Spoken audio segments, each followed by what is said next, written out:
This video is going to be for anyone who is interested in learning cursive, but also anyone who might be interested in teaching cursive. It's going to be quite a lengthy video, so I'll make sure to put chapters within the video so that you could easily reference the different sections in the future. My name is Dieyen. I have been writing with both hands since 2012.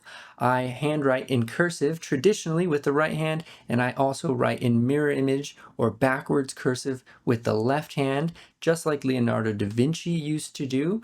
I have been teaching this ambidextrous approach to cursive handwriting since 2014, and in 2018 I published a book on the curriculum that incorporated this ambidextrous handwriting practice called Creative Brain Training. Most recently, I have been teaching cursive lessons as part of an art educations class for prospect elementary school teachers. And as part of that course, I have been asking students how many of them learned cursive while they were going to school and how many of them still remember how to write in cursive.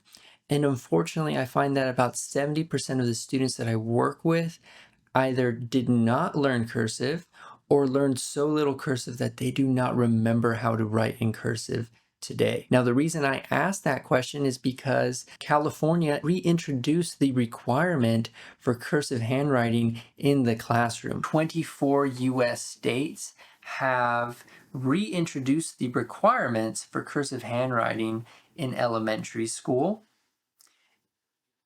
And I think there's a bit of a problem if teachers moving into the workforce don't know how to teach some of the required learning components.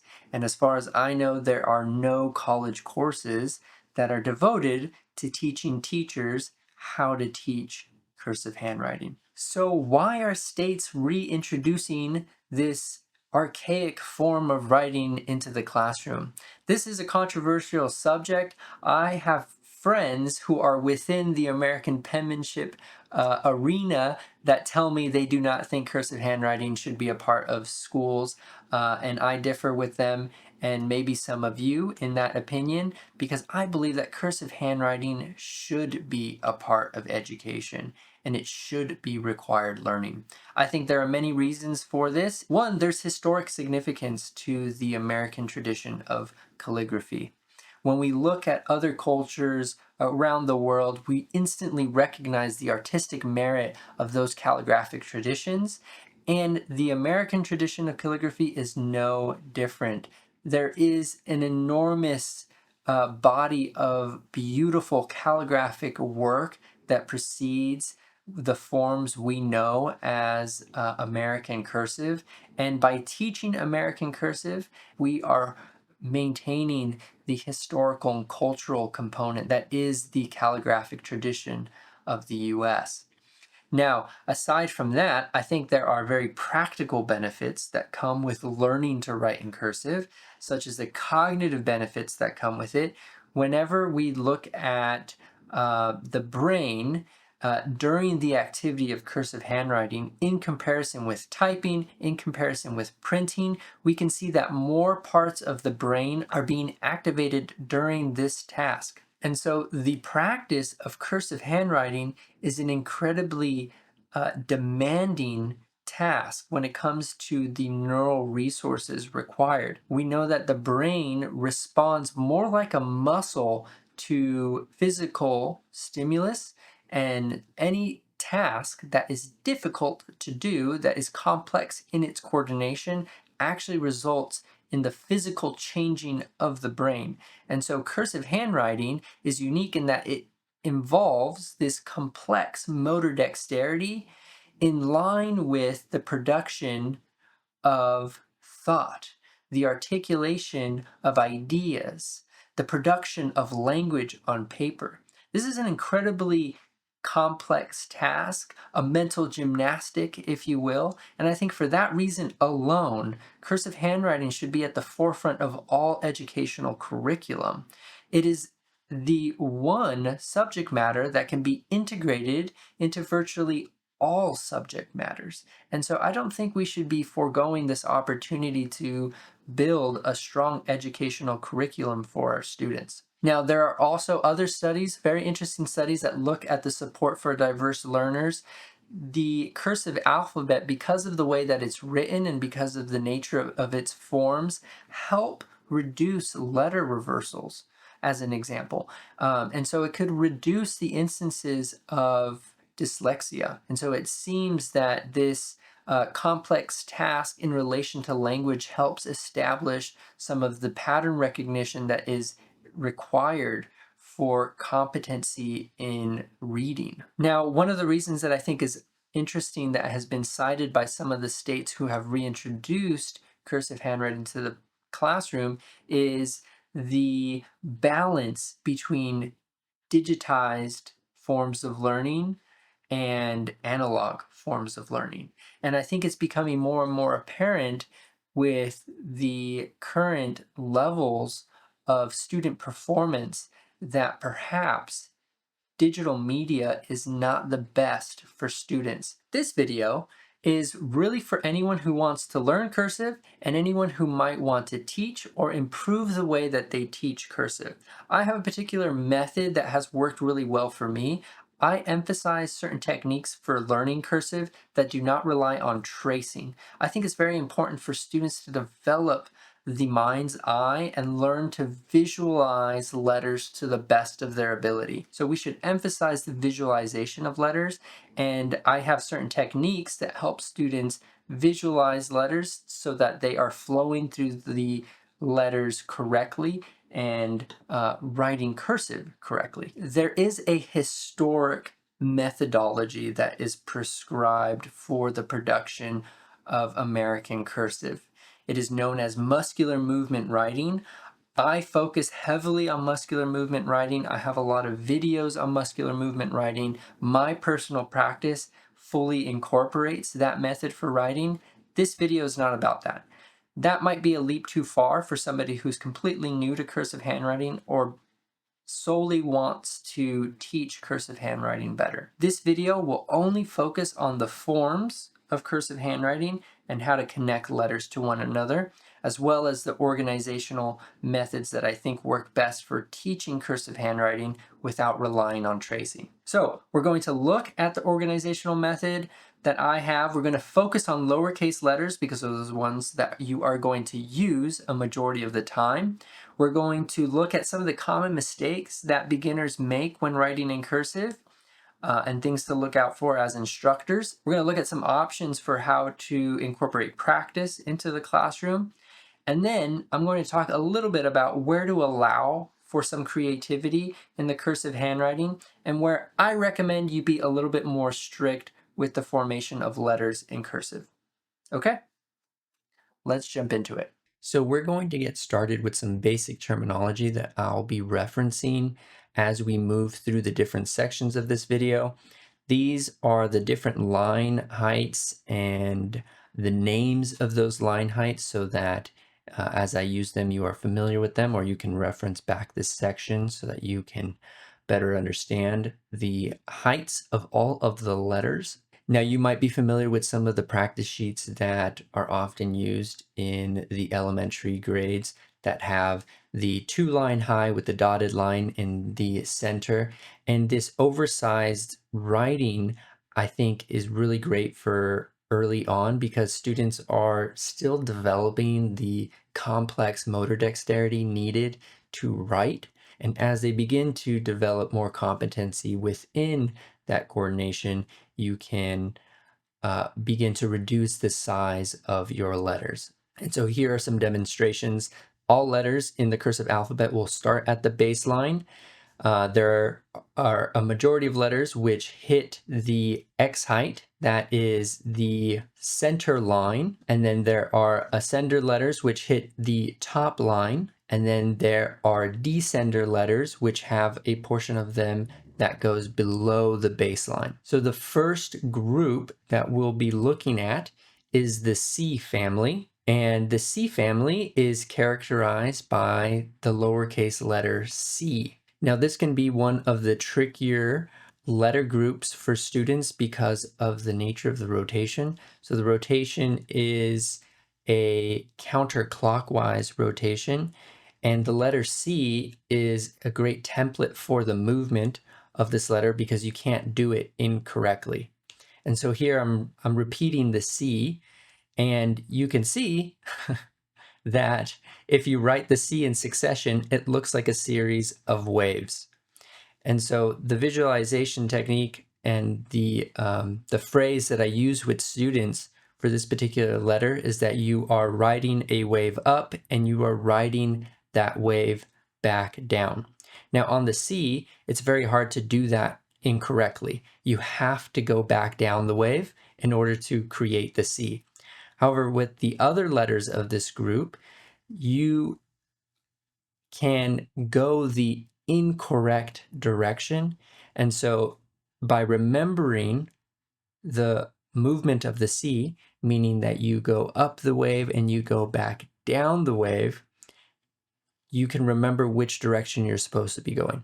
So the letters in this group is the letter C, the letter A, the letter D, the letter G, the letter Q, and the letter O. So if you notice, all of these letters did the exact same entry movement. They go up the wave and then they ride back down the wave. And this is how you can ensure that you are traveling in the correct counterclockwise direction. And so here you can see how they're all going to attach to one another.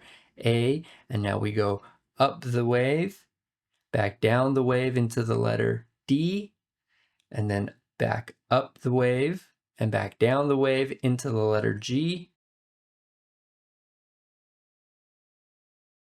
And so in this way, you can help students with a mnemonic method of sorts where they can visualize the correct rotation through the letter by envisioning the wave that they are writing up and writing back down with the letter C. And so here's just another example of how the letter C does transform into all these other letters, and the movement is the same. So if we're transforming the letter C into any of these other letters, you can see how the dotted line is indicating where the letter differentiates from the letter C.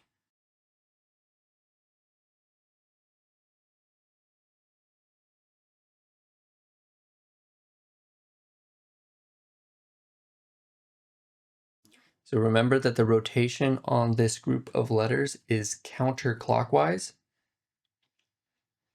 and that you will enter every letter by going up the wave and back down the wave. Never will you continue to travel in the clockwise direction. You will always come back down the wave. And by doing that, you will ensure that you are traveling in the counterclockwise direction.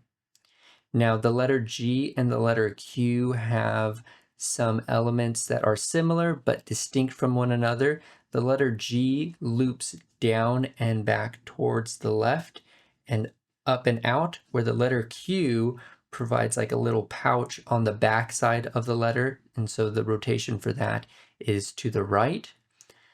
The letter O is one of many, not many, but one of few letters that attaches at the X height.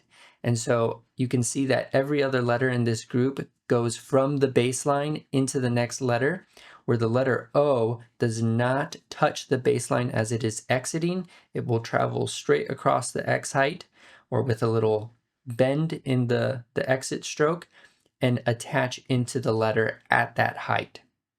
Here we'll get to see a little demonstration of how the letter O connects into other letters that are next to it. There are a few other letters that connect at the X height, and so they will do it this exact same way. So yeah, do notice that the exit stroke on the O does not go back and touch the baseline. This connection at the X height is a distinguishing element for the letter O, just as every other letter has a distinguishing element. So the next group is the loop family. As the name might imply, this group is characterized by looped letters. And every letter in the group is based off the form of the letter L. This is a pretty simple and straightforward group. The visualization technique is just a series of loops, one after another. And of course, each group in the family has a slight variation that happens at the end of the loop, with one letter having a variation in the size of the loop. And I just call this the loop-de-loop group, or the spiral. So here is an X to mark the X height for this group, because this group, the letters, a majority of them, touch the ascender. So you can see that this letter L is going above the X height and touching the ascender. Same goes for the letter H here. And here's the letter K, which again touches the ascender line and has a portion that touches the X height. This is the letter F, which touches the ascender line and also touches the descender line. Here is the letter B, touches again the ascender line, exits at the X height, just like the letter O. And then we have the letter E, which is a miniature loop of the letter L. So the descender portion of the letter F is very similar to the descender portion of the Q. The loop is forward. It's like a pouch on the front side of the letter. It does not curve backwards. The letter B is one of those letters that exits at the X height, and so it attaches straight across. This is very important because it is the distinguishing component of the letter B. If you notice, the letter L and the letter B could be indistinguishable if it weren't for this element. So here we'll get the opportunity to see some of these letters connected to one another. The H has a bump on the exit stroke that attaches to the X height. The K has this pocket and kickstand that comes off of the loop and attaches to the X height. The F all the way down to the descender line. The B exits at the X height and connects to the next letter at that height. It does not touch the baseline. I put a little loop on this version of the B. That's an optional detail. You can either put the loop or no loop. Either way is perfectly legible. We're going to look at the letter K really quickly because this is one of those letters that can be quite complicated. So I'm just disconnecting the two portions of the letter. So you have the loop, and then you have the pouch and kickstand that kind of looks like a capital R as a miniature version. And so the movement into this goes over the top, attaches back to itself, and then has a little kickstand out that will connect into the next letter. So here you can see what the letter K looks like all in one motion.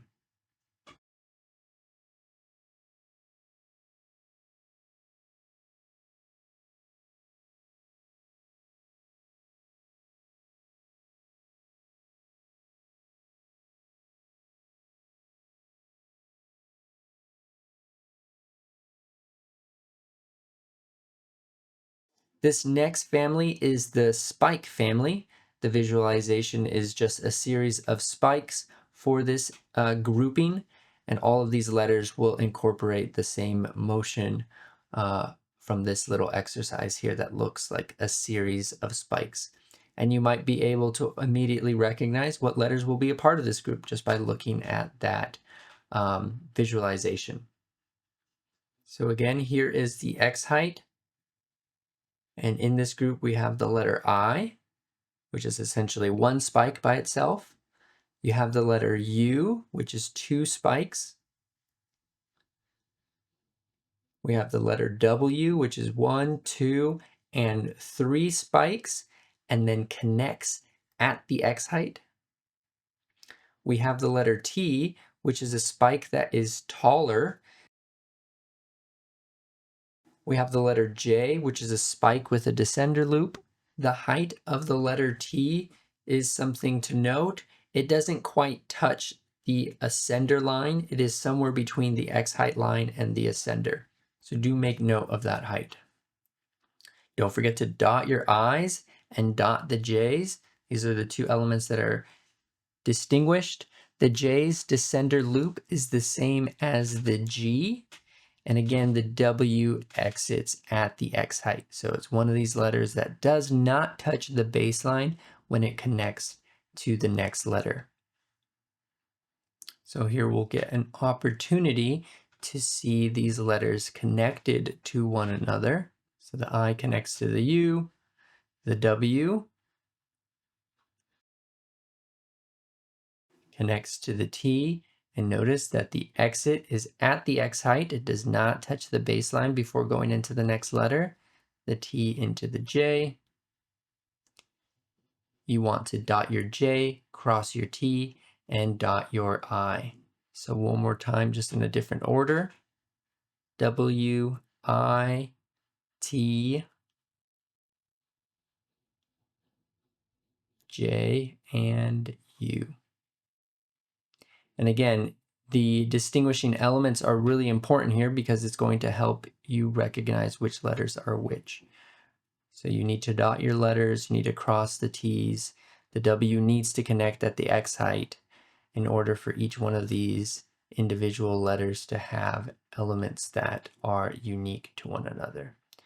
So it's really important to emphasize the element that is unique about each one of the letters, because so many letters in the cursive alphabet share similarities in their formation. The next group we're going to look at is the bump family. This family is characterized by a bump. We've already seen this movement in one of the other letters, and so there is some cross-referencing happening between the different families, and you will notice that here. The letter H from group 2 in the loop family shares the movement of the bump family. This is essentially the same movement that happens before you exit the letter H. So as you come down from the loop and then you add a little bump, that is the letter H. You can practice this in two different ways. You can go a series of bumps, or you could do two or 1 to 3 different bumps in succession. So you go 2 bumps and then you exit and then you go into 3 bumps, or you do 1 bump. You will never do more than 3 bumps in a row for any given letter. So these are bumpy strokes or swoopy strokes, whatever terminology you feel works best. I typically use the bumpy strokes for this group. So the letters in this family are the letter M. The M has 1, 2, 3 bumps. The letter N has 1, 2 bumps. Every other letter in this group has just 1 bump at the entry stroke. You have the letter X. You have the letter Y.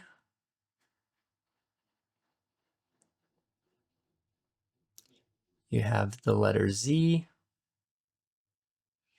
And then there is the letter V, which is 1 bump and then exits at the X height. So do make note of the bump at the entrance of each one of these letters. The M has 3 in succession. The N has 2 in succession. Every other letter has 1 at the entry stroke. And it's really important that letters like the letter Y have this bump at the beginning, and the letter V have the bump at the beginning, and do not enter the letters as spikes, because then that will make them look like different letters and will make them more difficult to read. So remember, all of these elements that distinguish the letter are intended to assist in legibility. And so you want to ensure that you are following the forms that are being shown here. The Y and the Z's descender loops are the same as the G. The Z tends to have a bit of a wider descender loop because of the nature of the entry of that stroke in comparison to the Y, where you're entering the descender loop from the X height. So you can keep that in mind. So here they are connected to one another, the M into the N into the X into the Y, descending below the line, connecting into the Z, again, descending below the line, and connecting into the V, exiting at that X height. And don't forget to go back and cross your X so that it is legible.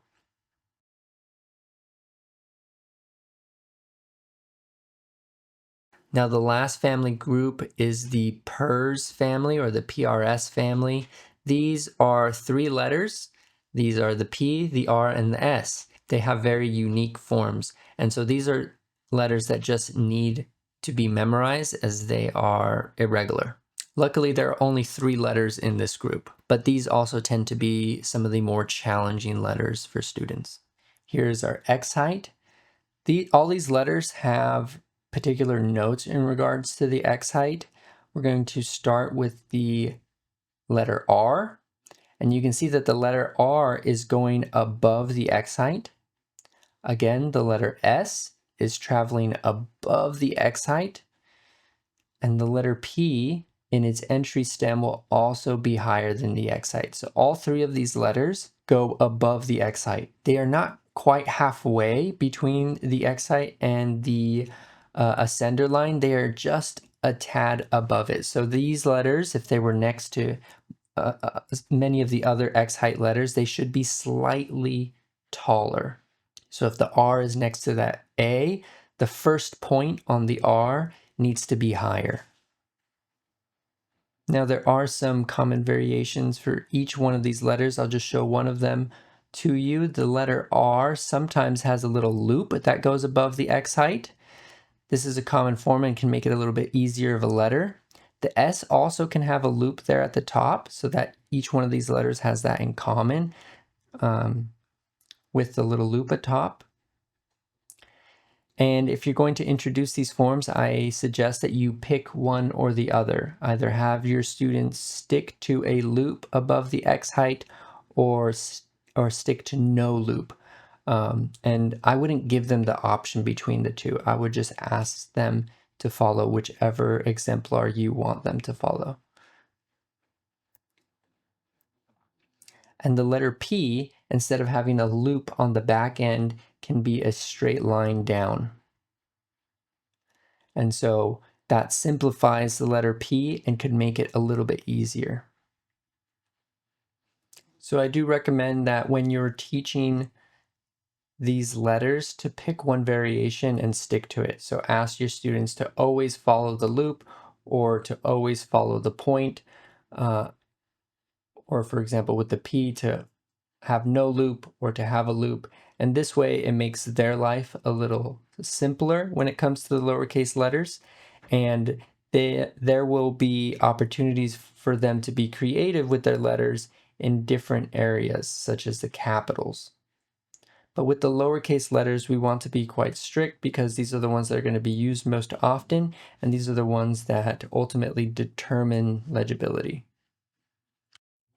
Okay, so let's talk about how you can incorporate practice into the classroom.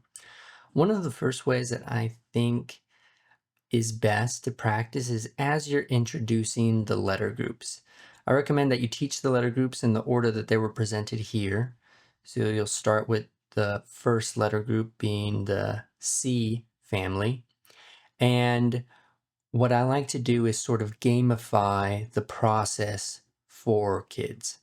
And in this way, there's a little bit of competition, the incentive to win. You have all these mental components that make it more fun to participate in the learning of cursive. And so what you'll do is you'll take the letters from the group that were introduced. In this case, you have C, A, D, G, Q, and O.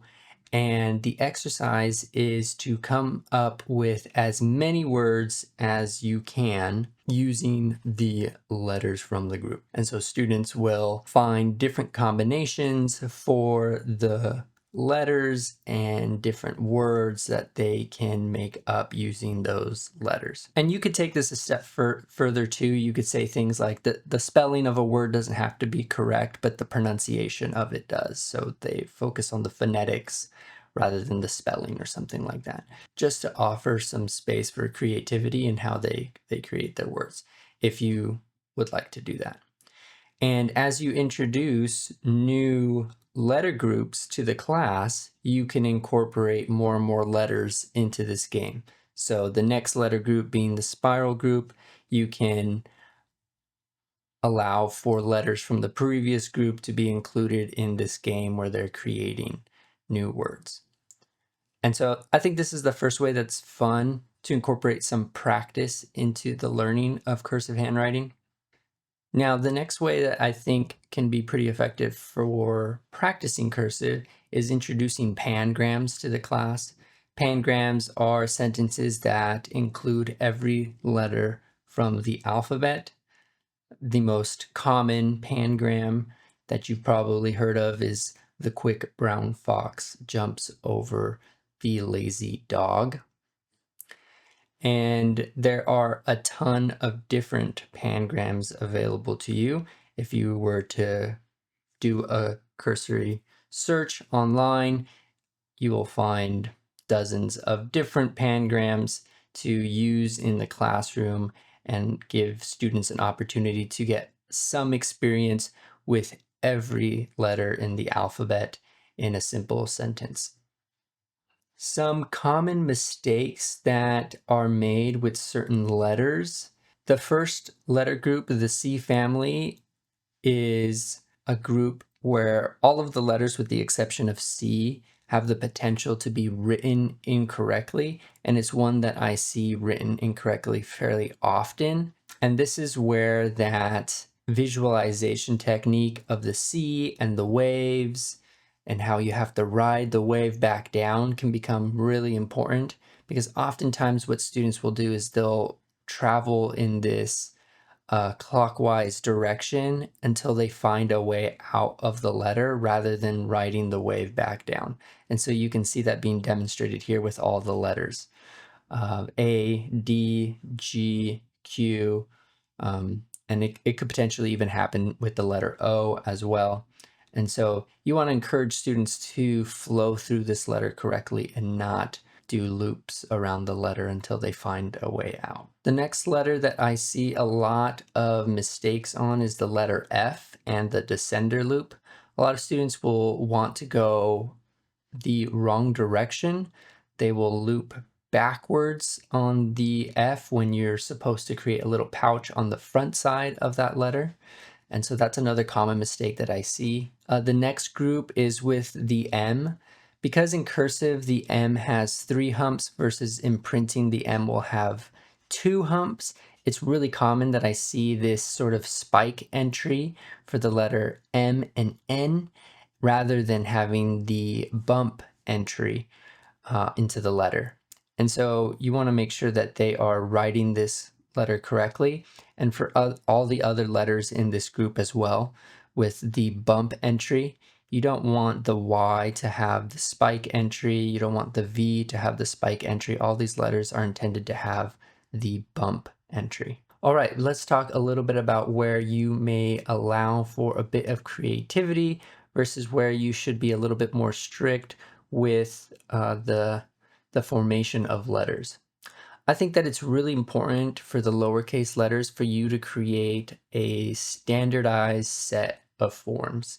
You don't want to have a bunch of different variants for them to choose from. This, I think, will complicate their life. It's going to complicate your life. And it's simply best to have one standard set of lowercase forms that they're all expected to replicate. And then this way, there are metrics for you to identify and for them to understand each form and what is correct.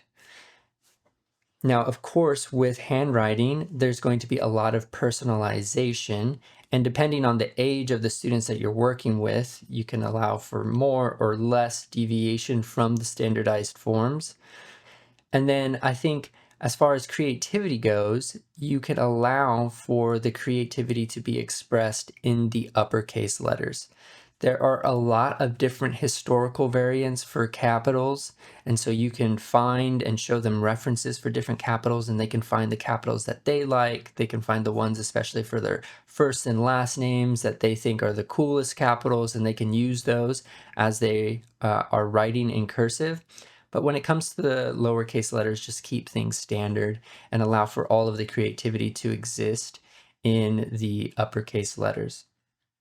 And so here I'm sharing a variant for many of the letters, many of the capital letters. And if you were to go through any of the older references of historic writing, you'll see that there are tons of different variants for many of the letters, and each penman had their own sort of style and came up with different combinations for letters that could be used.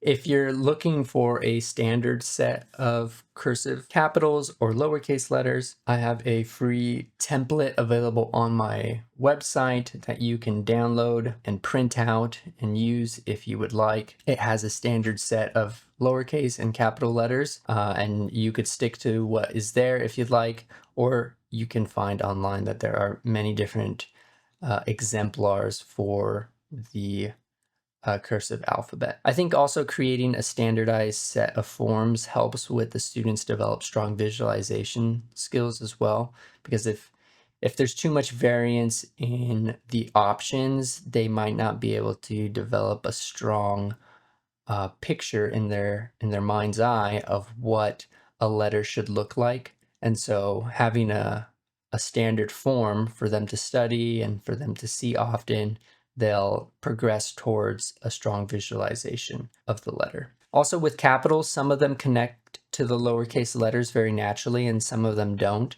And so they have that option as well when they're writing, to connect the capital to the first letter of the word or to not connect, and that's perfectly fine. The long-term goals with cursive in every classroom, I think, should be to incorporate long-form writing. This, I think, is where the true value for cursive handwriting can shine, because this is the exercise, this is the mental gymnastic that will result in the brain to be stressed and to grow in response to that stress. So it'll stimulate neurogenesis, synaptogenesis, myelination. You'll increase brain cells. You will increase the connections between brain cells and strengthen the synapses between the axons. The myelination results in the thickening of white matter, and this is what develops coordination long term. So as your white matter is thickening, this is in response to the coordination being strengthened and established. And so the point of this exercise in the classroom is truly to grow the brain and to create connections between areas of the brain that are involved in critical thinking.